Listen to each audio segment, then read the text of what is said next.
Hello, welcome to Daily Records Hotline Live. The rumours weren't true. We are actually here tonight after all. You might recognise that I'm not. It's not Dan and Keith who are with you this evening. Those two have jumped ship. They're away on a romantic cruise. Scotty, I think the two of them have taken holidays at the busiest time of the season. Aye, and left you holding the baby, Mick. Scandalous. Left us having to steer the ship that's sinking at a dramatic pace. Well, the two of the Love Boat, we're left paddling furiously, as always. But listen, thanks for watching. But housekeeping brought to you with our good pals NordVPN. Check out links below for all your discounts and all that stuff, as always. But how are you, Scotty? You all right? I'm good, Mick. Aye. I'm just thinking you are the original anchor man anyway, so I mean, that's suit you. I've been called something that sounds similar to that, but I don't know if it's that.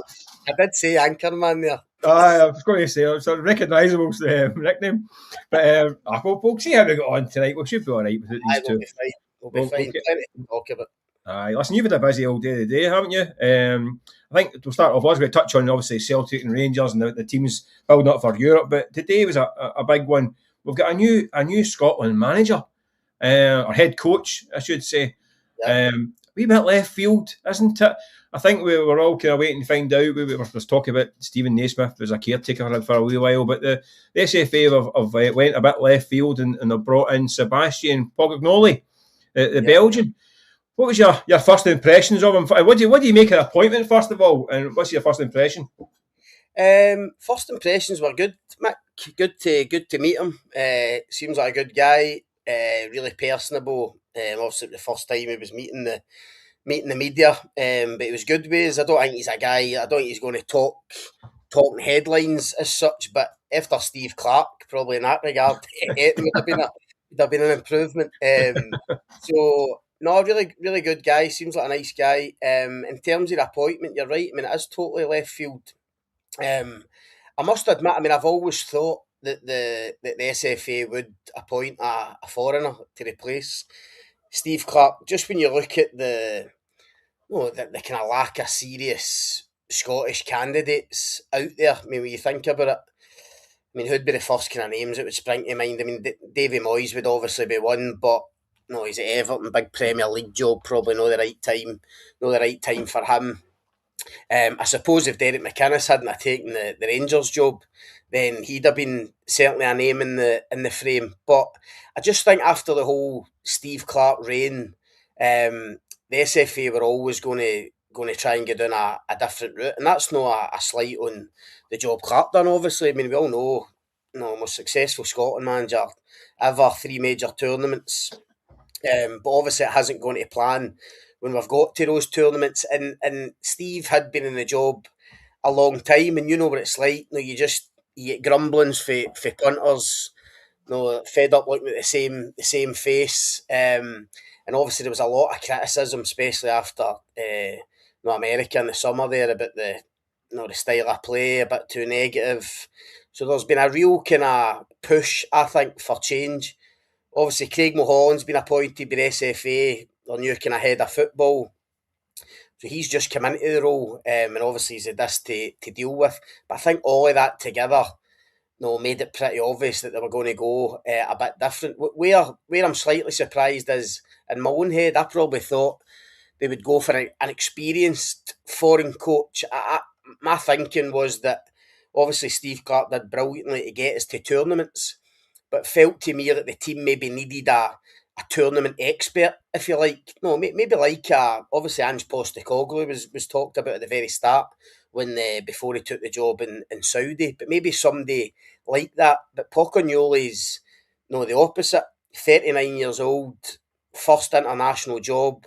He's only 2 major club jobs at Union Saint-Gilles was in Monaco, so it's different for that point of view. But having spoken to people at the SFA today, they're really confident in the process. They're really confident they've appointed the right guy. And listen, who knows whether it'll work or no? You just don't know, especially when you appoint somebody for a different country. But I think for the punters and for us, it's pretty exciting. See, I do think it's bold and brave but a wee bit bonkers as well. I mean, I think it's so much out there. I mean, like you say, I think the SFA, they've got a wee bit of a safety net because they can say, listen, you wanted something completely different, so we're giving you something completely different. And by the way, they have gone so different to what we had. I mean, Steve Clarke was, 55, 56 when he got the job. Vast experience for many clubs, a good level. This guy, he's got, I think it's 107 games as a manager. USG, one season in Belgium, won the title, which was incredible. Goes to Monaco. Listen, I think he got through the knockout stage of Champions League at Monaco, but domestically didn't go so great, and I think he only lasted a season. So he's quite inexperienced. I have got concerns about this. I mean, USG are in the Tony Bloom, Jamestown voodoo system, aren't they? And sometimes these managers who are part of this system aren't great when they leave the system. I mean, they tend to be the manager isn't the most important guy in the books at these places. So they don't tend to travel that well. I know a few of them have done really well, but a lot of them don't travel that well. So that concerns me. I like it because it's so out there, but it could be. I mean, it could be a remarkable success. I mean, we get this fast, furious, exciting football and nothing changes, or it could be a complete disaster. The players don't buy into it. The fans fall out with it. I don't think there's going to be a kind of middle road with this one, is there? I think you're right, Mick, that all those points are valid, and it did feel even today. I mean, he's only signed a 2-year contract. Steve Clarke always said his contracts were always 4 years. Most international managers will get a 4-year deal to get a crack at two tournaments. It's only a 2-year contract, and you're right. See, because of his age and his profile, no matter what, it does feel like it'll probably be fairly short term, and that's no a negative. That's not to say it'll be it'll no work out. But I just think if he does brilliantly, which he might do, and he gets us to the Euros and says a brilliant Euros in 2028, because he's profiling that, big clubs will come in for him. He's already been at decent clubs, so if he's a real success with Scotland, you would think he'll be a wanted man again. Or as you say, if it just doesn't work for whatever reason, then it might be short-lived. It might just be the 2 years max, and then that's it. What I would say is two things. One, I think you're right about the kind of safety net, not just for the SFA, but I think in terms of the punters as well, they'll get behind this, because I think the majority of the fans, they've been crying out for change, crying out for a more positive, attack-minded manager. And listening to Pocognoli today, he's saying all the right things, want to play in the front foot, aggressive, pressing high, taking risk, risk and reward football. That's the complete opposite of Steve Clarke. So that's what the fans. They're seeing we're getting cold shivers even hearing this. Exactly. I mean, he even talked about. He talked today about attacking, and at times you need to leave space at the back, as you say. I mean, that brings us out in a cold sweat, thinking about our defenders being left exposed. So I think it's going to be exciting. It's going to be fascinating. What I would say is just, and again, it's just first impressions. Speaking to him for the first time today, I do think the players will buy into him. I think he's already spoke to one or two of them, and you know what it's like. I think just because his age, I mean, I think he only stopped playing 4 or 5 years ago, so he probably can. He still thinks like a player. He's not been long at the dressing room, and I think he's been used to punching above his weight. Well, I say used to. It's been one job, as you say, USG, where they go and win the title against the odds. I think he kind of thrives on that type of challenge. And I do think the players will buy into it. They bought into Steve Clarke, but that was a certain way of doing things. This will be a totally different way of doing things. But I think the top players that we've got, your McTominays, your McInnes, your Robertsons, Billy Gilmours, people that playing in top leagues around the world, I do think they'll look at this guy and respect him. I mean, he'll need to obviously prove himself on the training pitch, which I'm sure he will do. But I just get the feeling that they'll be pretty positive about it and buy into it, certainly at the start. Yeah, as a rapid departure. I mean, a massive departure. I mean, you see him today. He's, a trendy guy in his 30s. With no offence to Steve, he's quite trendy himself. Certainly for our generation, he's quite trendy. But this young guy in charge, I think everyone. I think you're right, Scott. I think they'll go along with it. They'll buy into it, and we'll have a go. It's a difficult one. I mean, listen, you're not often defending the SFA, but I think it's a hard one to get that appointment because it's well paid, right? But it's not well paid in comparison to a lot of jobs these days. I mean, we're looking at people mentioned Davy Moyes. Davy Moyes would be on absolute fortunes. I mean, you look even down at the Championship. I mean, people are talking about Alec Neil at Millwall. Millwall would be paying probably double what Scotland would pay for a manager these days. And I know it's a national team. It's a different kind of. If you're Scottish, you're maybe drawn to it. But you also have to look at it from a business perspective. You're not going to half your wages to go and take the job.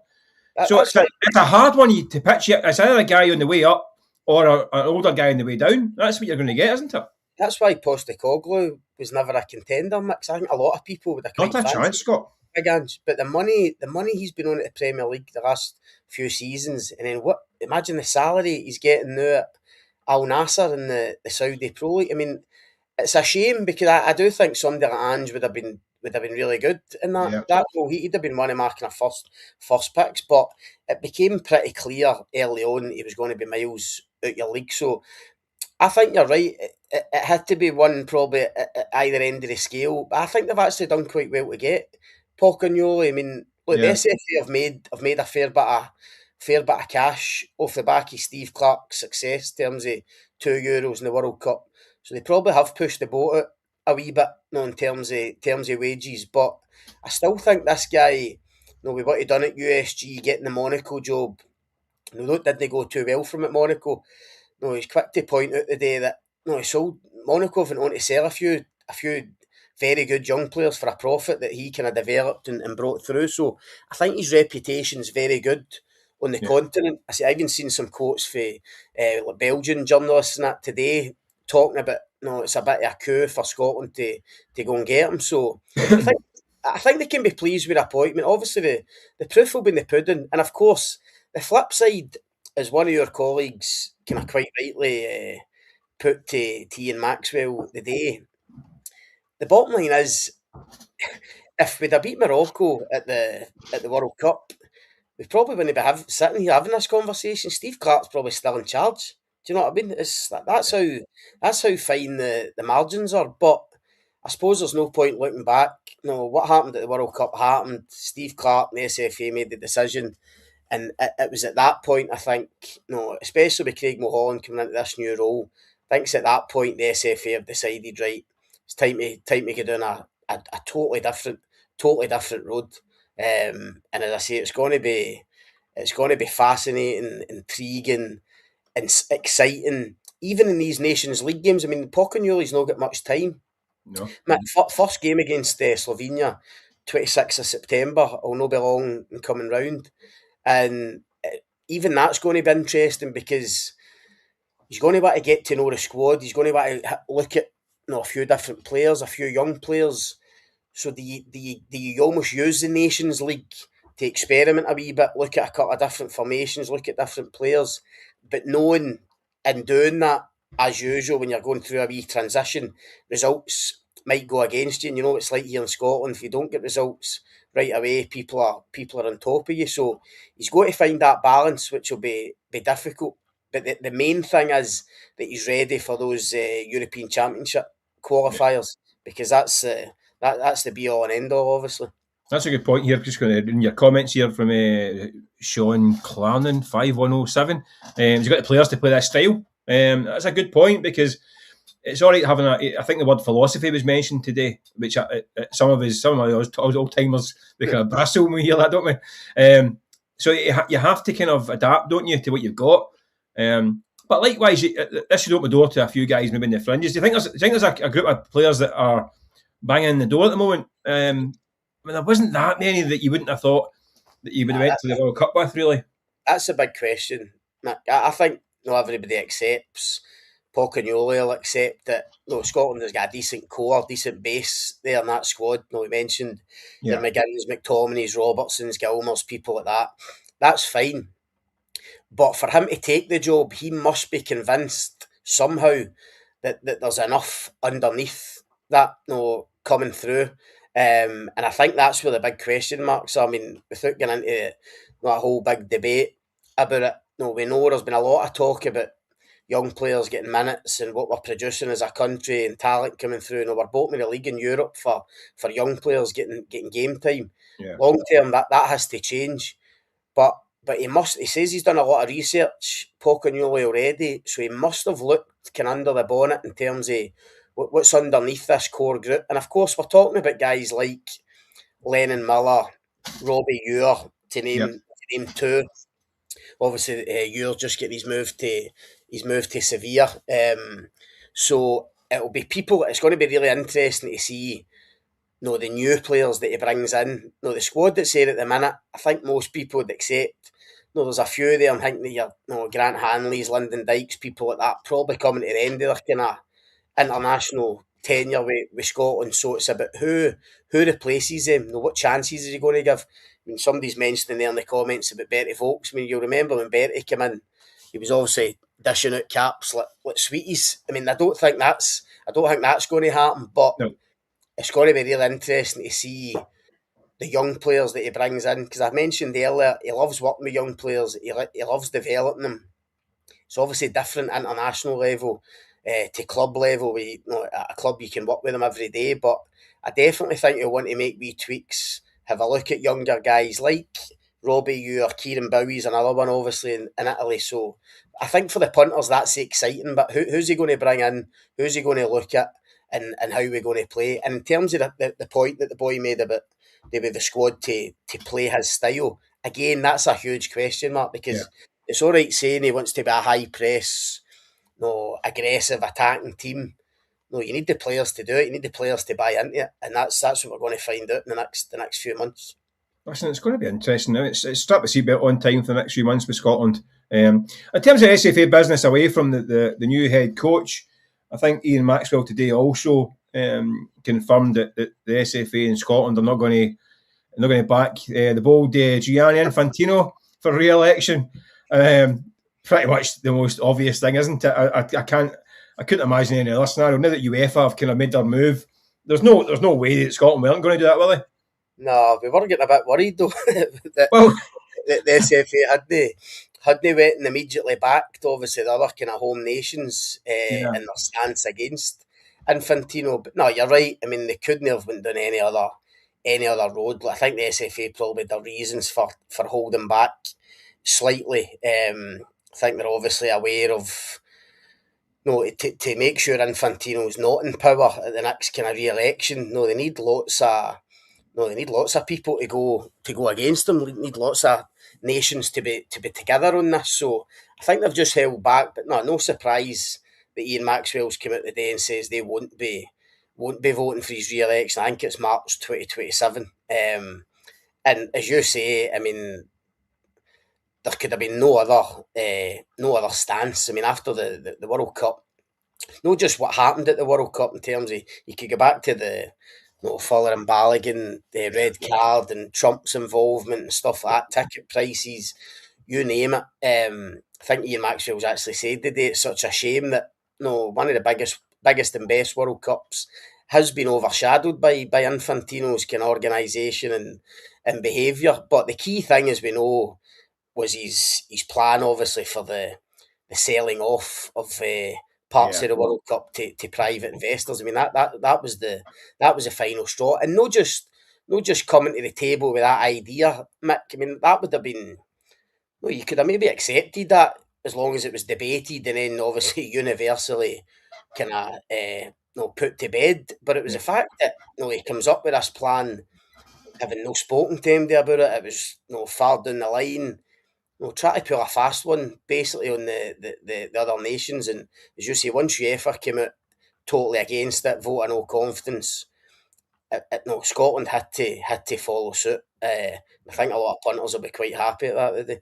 I think so. The only thing is in the back of my mind is, I mean, UEFA. I mean, we're in there. We're in Team UEFA, but they're not exactly the good guys either. No. So you always think there's more moves afoot, and I think UEFA are making a power play on FIFA as well to have more control over them anyway. And this is all part of it. So I just don't think. I mean, poor wee Gianni won't survive this. I don't think. I'm sure he'll be all right. I'm sure he likes to travel with his private jets and get looked after, so I'm sure he'll be okay once he gets ousted. the problem is finding our candidates. No, so far in our lifetime, no, we've got guys like Blatter and Infantino. I mean, it's coming up with. I know it sounds a bit kind of cringy, but I mean, it's coming up with somebody who genuinely can take on that role and try and do it for the greater good of the game. Do you know what I mean? There's chat about Arsene Wenger fronting up the next kind of regime, but Arsene Wenger, every time you hear from him, it's some wacky idea to change the game. Changing the offside rule and making goalies play without gloves or whatever it is, and blindfolding defenders. It's all these wacky ideas they come up with. And he seemed to be cosying up to Infantino. Well, exactly. Every game, so I'm not sure Wenger's the answer either. Anyway, listen, let's look at domestic matters, not for this FIFA nonsense. A huge week. But I mean, let's look back to the weekend there just past. You were at Ibrox, is that right, Scott? Yep. On Sunday. Yeah. I mean, that was a huge result for Derek McInnes and Rangers. I mean, you don't want to say must win in August, but he had to get that victory, didn't he? And he got it in good fashion, didn't he? He did. I mean, I actually said that in my match report. I mean, I deliberately watched Derek McInnes as the first couple of Rangers goals went in, and honestly, I mean, the relief on his face. I mean, he punched the air. He almost kind of looked to the sky and punched the air. No, that first goal went in, and then even. Did I see Del wearing a wee cardigan on Sunday? The wee Walter cardigan on. Wee Walter cardigan. So obviously, we need to stick with that now, won't he? That's a lucky charm, exactly. No, I mean, he looked as if. Honestly, I mean, we know Derek McInnes pretty well, and I've just been kind of the last couple of weeks, almost been kind of concerned about him. I mean, it's early in his Rangers reign, but he was beginning to look like a man with the weight of the world on his shoulders, and that's why that victory on Sunday was so huge for him. And it wasn't just the victory; it was the manner of it. It was the 5 goals. It was, he's been criticised for changing systems and players and stuff. But it was a formation that worked for him on Sunday. And I mean, Rangers scored 5, could have scored more. I mean, St Mirren will obviously look back on it and think they were a bit too open, a bit too expansive. They probably helped Rangers in that regard. But no, there's no getting away from the fact it was a really good performance. There was good individual performances within that. Obviously, James Penrice coming on for his debut, I thought was terrific. Dragojevic, although he had a kind of loose pass for St Mirren's goal, he scored an absolute screamer and played really well in the game. That goal was one of those goals that actually every time you watch it, it gets better and better, doesn't it? It's absolutely sensational. Incredible. Actually, I think I wrote at the weekend that it was one of the best goals Ibrox will have seen. And as I was writing, I was thinking, am I kind of over exaggerating here? But the more I watched it, I was like, I mean, there's no many better strikes than that Ibrox in terms of the technique and the volley and getting into the top corner. So no, it was brilliant. As I say, McInnes, the relief on his face when that goal went in was incredible. Look, they've still got a lot of work to do. There's still issues in there. No, he needs he still wants more quality. I think Emmanuel Fernandez is a worry for him at the back. I'm pretty sure that if Ben Godfrey was fit at the minute, Fernandez would be out the team. I do think that's an issue for Rangers at the minute. What is the story with Fernandez just now, you think, Scott? Because he's got bags of ability, but he seems to lack concentration. He's positionally, he's indisciplined at times. He just doesn't look switched on this season so far, does he?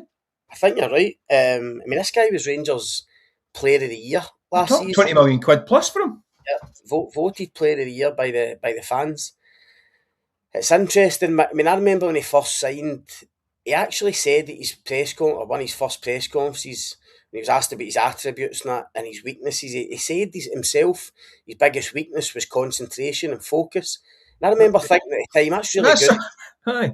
That's what I'm saying. I was thinking at the time, that's good that he's recognised that early in his career, and that's something that he can fix. You think that would be an easy fix, but we're now over a year down the line, and he's still doing the same things. So lackadaisical, too laid back, too casual. There was a point in Sunday, Rangers had just scored. I can't remember if it was the first goal or the second goal. I think it was the second goal, Dragojevic's strike. And the whole place was up Mick, the punters were singing. There was a real positive energy after that goal went in. Rangers going 2-0 up, and literally for the first ball, St Mirren played forward after the goal. Fernandes dilly-dallied, he hesitated, he tried to be too fancy and casual. Sula, St Mirren striker, kind of get into a tangle with him, almost get the ball off him, get in, and Fernandes had to give away a corner. And in a split second, the crowd went from there to there, getting right on his back. Yeah. And you just think that's real poor game intelligence for Fernandes and awareness. And I suppose, does that come from the fact that you almost forget this a boy that's came from non-league football in England to Peterborough, and then he's made this jump to Rangers, and as you see, all of a sudden he's getting linked with Bundesliga clubs at the end of last season. I don't know whether that's got into his head, but he's the fact that he's not improved that aspect of his game is a real worry. And I think for the start of this season, you're right, he just hasn't looked on it, hasn't looked focused. And as I say, it's no secret Derek McInnes wants another centre back in. Right. But I think even now, if Godfrey was fit, I think he'd been ahead of Fernandes. Right. The real positive, mind you, I think was Penrice coming in. I think I actually felt a wee bit sorry for him, because he arrived at that kind of period when the days after the kind of the European exit, the Europa League exit, and everyone was a bit grumpy. And he arrived, and listen, it's maybe not the most glamorous signing in the world, because we know him from Hearts and Livy and all that stuff, and people may thought he's a kind of backup left back. And I know he's a kind of Rangers supporter and all that stuff. It's his dream move, but I felt a bit sorry for him that there wasn't exactly a fanfare for him arriving. It was more like a kind of shrug. All right, okay, he's a squad guy, but I thought he was terrific, and right away. It changed. The opinion seems to have changed on right away. Like he was all action. He got his goal, he got an assist, and all of a sudden you think not only is he maybe better than some people remembered from him. I thought he was terrific at Hearts. And by all accounts, he's been brilliant in Greece. So he's come back. Looks a cracking player, and all of a sudden you think this guy's going to not just be back up to the Romans when he gets fit. He's going to compete, and there's every chance he could have that jersey. Yep, I think you're right, Mick. I was probably guilty myself. Because on Sunday, when he comes into the team and I see him playing like that, to me, actually, he looks stronger than he was. He looks stronger now than he was when he left Hearts. Mm-hmm. And I know he's been to AEK Athens and not played as much as he'd like, but I mean, he still goes there and wins a title and contributes. Mm-hmm. But whatever he's been doing over there, I think he's come back looking actually stronger and more confident. Right. Even we interviewed him after the game, and I was saying to him, because I could actually see him on the pitch, not just in terms of his ability, but you could see him shouting at other players, dragging people into position and stuff. And I thought, for a young guy coming into a new club, as you say, he'd only been there 48 hours, you've got to have a wee bit about you to do that in your first game at Ibrox. But he did. I thought he was, for a debut, as you say, a goal and an assist. I think the assist was actually more impressive. The pass for Gassama, the first time pass, is brilliant, and that's what impressed me most about him on Sunday.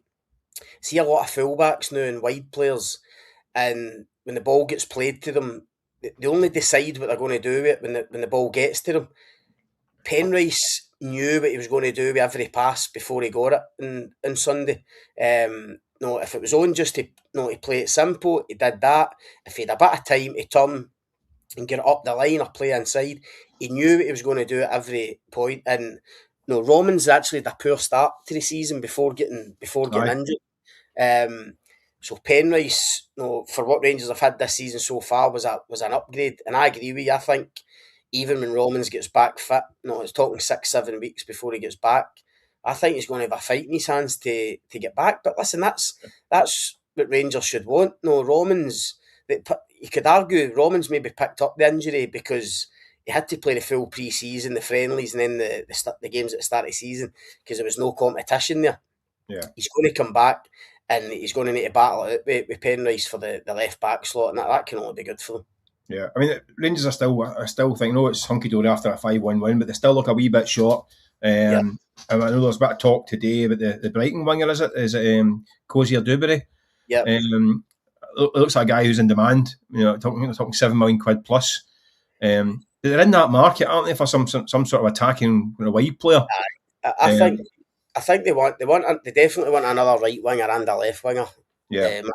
Even though Daisuke Yakota's come in on the right, Derek McInnes wants another one, because apart from him, he's got nobody in the building that wants to play on the right. I know Finlay Curtis came on there at half time and played well at the weekend, but he wants to play in the left. Gassama wants to play in the left.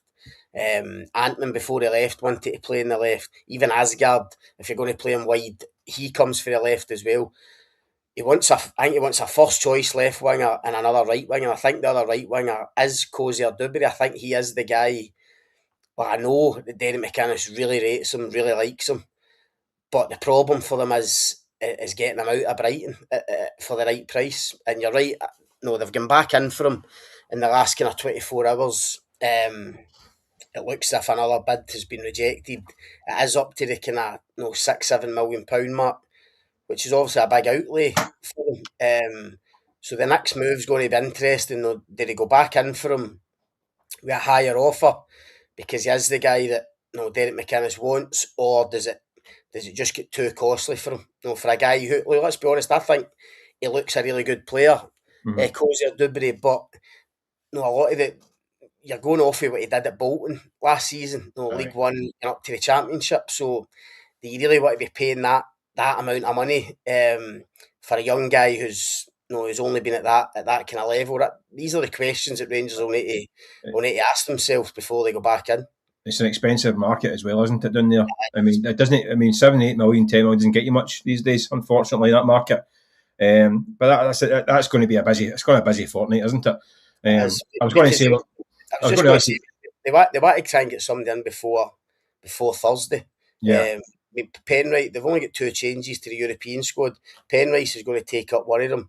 I think Derek McInnes would love to get one done before Thursday so that they could get him into the squad for the conference playoff against Jablonec. I hope I've pronounced that right. But if they could get one more in before Thursday, I think it would really help them. But it's a race against time now. Aye, we'll build up to that tie as the week goes on, no doubt as well. But I've seen the draw for the cup draw. I mean, how's your holidays for September, Scotty? Have you got a couple weeks off to take? I'll be putting a couple in there. I must admit, and I'm looking at the holiday board, see what's available in September. another Derby double header week, and I think there's Champions League and Europa League in there as well somewhere, potentially. So, oh dear, listen, we'll burn that bridge when we get to it. Go back across the city. I was at Tannadice on Saturday night, watching Celtic. Kind of weird game. I mean, Celtic I thought played well in parts, really, really lethal. Complete contrast to last season. I mean, they've now added a real cutting edge. Still had moments. I mean, United hit the post and bar, hit the woodwork 5 times, which I don't think I've seen in a one match. It was incredible. But they got, a comfortable 4-0 in the end, but it was a strange one. It's bizarre because I seen United, as you say, they've hit the bar 5 times, but the actual stats say they didn't have a shot on target, because that doesn't count. It's going to be a pub quiz question, I think. Seems a bit harsh. But you're right. I mean, listen, I only watched the highlights, but if you're a Celtic fan, the big positive, as you say, is just how ruthless they're looking. I mean, they look capable in terms of their attacking prowess of blowing teams away, and it's not just the new strikers. No, it's Nygren, it's Tonecki contributing as well at the weekend. It's a pretty frightening prospect for a lot of teams in this league to come up against that attack. But as you say, maybe there's still a bit to do defensive wise. If you're right to that many opportunities, and of course the midfield. With Engels going, obviously Bowers come in. For what I hear for people at the game at the weekend, you'll know better. But apparently Bauer looked pretty decent when he came on. So they'll need to get the midfield sorted. Obviously a massive game coming up in Europe during the week. But Celtic are looking pretty strong at the minute.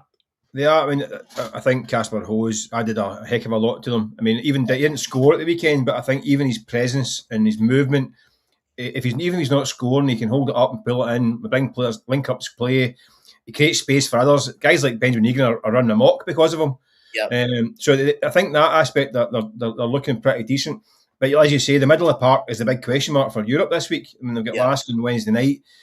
Engels, I think, is a big miss. I know some Celtic fans were a wee bit divided on him, and they'll go through games and they wonder what he's been doing or where he is. But I think a lot of his work is a bit unseen. Big, strong, physical guy, covers a lot of ground, cuts a lot of angles. I think he's a top player. I think he'll do well down in England as well. But he's a big miss, especially for Europe, because I think he's better the levels he goes up against better opposition. So what do they do for Wednesday? This is the big question. And Negrin. Well, this is the big question because I mean, Negrin's a nailed on now. He is. I mean, and Celtic cannot even contemplate selling him in this next 2 weeks, which I think is going to be a concern. They've sold 2 big players already. They can't afford to lose another one. McGregor's a nailed on. The next one, I mean, people forget that Rio Hatate's still in the books. By the way, I mean, Rio Hatate's still at Celtic. I mean, people talk about him as if he's past tense, but I don't think he's going to get involved because he's not played a minute this season. He's played less than an hour since the game at Tannadice last March. So he's completely in Siberia. So I think you're looking at Luke McCowan or Bauer. Yeah. I think Bauer, he's half hour at Tannadice. He looked fit. He's not a shy lad. He wants the ball at his feet. He's trying wee flicks. I mean, one of them didn't quite come off and he nearly got himself a bit of bother, but he did a wee flick for one of the goals. Looks neat and tidy. It reminds me a wee bit in that view and a wee bit of Elijah Just, that former Motherwell guy, lad, who I thought Celtic should have went and got. Yeah. To me, that kind of small player, but very dynamic, gets about the pitch. He played deep for Paderborn. I think he's got the ability to play one on. I think he could play that Hatate, the number 8, you would call it, midfield. The only concern I would have for Celtic is they're not very physical in there, and LASK are a big, strong team. From what I've seen of them, the middle of the park as well, there's some big boys in there. They're quick, aggressive, direct. So Celtic midfield looks a wee bit lightweight. I mean, Negrin, I wouldn't say he likes to tackle too much. He's a graceful kind of playmaker, and he's been brilliant this season for Celtic. But they maybe lack a bit of bite in there. But am I right in saying the 2 boys that they're looking at for midfield, is it the Lithuanian boy and the Canadian? They are more physical, aren't they? So very much so. They want to address that. Yeah, I mean, Janitas, the Lithuanian boy, is a big, strong lad in there, and I think that Nico Sigur, the Hajduk split, he's also. I think he looks apart. He can play middle of the park. He can play right back as well, which is another slightly problematic area for Celtic with Arthur Johnson out for a few months. So yeah, they're lacking a bit of steel in there. That's the one concern, and I think LASK are a strong side. It's weird because I think people look at the name LASK Linz and think, okay, they're not too much, but they've won the Austrian League above Sturm Graz, above Red Bull Salzburg, who have spent a few quid. So they're definitely no mugs. So it's a big decision for Neil. I suspect Bauer would get the nod because he has got that bit of quality. German under 21 international as well. But I think Celtic, I don't know what you think. I think Celtic, for all they've brought in some good looking players, I still think they've gone into this game a wee bit undercooked in terms of what they've got. I think they probably are in terms of the squad. Mick, I think one of the comments said that there in terms of the bench. Yeah. I remember being on here a few weeks ago with Jacko and Daniel, and there was a lot of negativity around Celtic at the time, obviously because of a lack of transfer business and a lot of talk about players going out. But I remember reminding them, look, Celtic's back 4. If you think, Johnson, Carter-Vickers, Trusty and Tierney, very strong. The two strikers that have been brought in, Champions League proven strikers, 16 million quid, very strong. Then Yankee Negrin and McGregor, as you say, who are nailed on after what they did last season. Negrin going to the World Cup and stuff. So I thought, they're not that bad a place. They just need there's just a few pieces missing in the jigsaw for me, and I think that's still to be addressed. Do you know what I mean? I think once they add those few players, then automatically the bench becomes stronger in terms of the kind of depth. So I think you're right. Getting into a game of this magnitude, they're still a bit short. Of course, they're nowhere Martin O'Neill would want them to be, especially in that midfield in terms of numbers and quality. But I feel as if we say that every season with Celtic, don't we, get into the Champions League qualifier? they walk a high wire in these qualifiers. I just think that the likes of Bauer and Hassan who's come in could done another 2 weeks in the building to get up to speed. I mean, Hassan is nowhere near it yet. I mean, he came off the bench on Saturday and looked a bit rusty. He's been training his own for the last month, so he's going to be. So that's not ideal. You want your big signings in before this game. I still think that everyone knew Engels was going. I think having his replacement lined up for him leaving would have been handy, but that's going to be late. Even if they manage getting someone in now on Tuesday night, you're not going to chuck someone straight into a Champions League qualifier playoff, having not trained with the team. So they're going to have to go what they've got. But that's the way Celtic roll. They take the chance, and if it doesn't pay off, they'll be held to pay. But if they do, they'll be hailed as geniuses in the transfer market. I still think, I know you're saying about LASK, they're obviously a really good outfit. As you say, I think they've started the season really well, really strongly as well. So it'll be a difficult game, but I think there is a bit of feel-good factor back at Celtic. Now, even just in the last couple of weeks, with these signings coming in, especially the forward players. And I think if they can get the place rocking on Wednesday night, we all know what the atmosphere's like. Martin O'Neill's had some brilliant European nights there, obviously, and I'm not saying this is going to be like that. The game's 20 years ago, whatever it was, but I still think they can go and win the game. They can do enough to go and win the game and put themselves in a really good position to get through. I mean, of course, it's going to be tough getting over there, but I would still fancy. I agree with you. I think Bauer will come in, and it might be a wee bit lightweight, but I think when you add, when you've got that forward line and the defence, albeit Johnson's a big miss. I still think they'll be too strong. I think they'll win the game. It's just whether they can do enough to ensure that they get through the tie. Yeah, we should have mentioned actually that Oxlade-Chamberlain is suspended for the game. Although Celtic didn't seem to realise it until the weekend, which is a bit of an oversight, I'd imagine, by someone.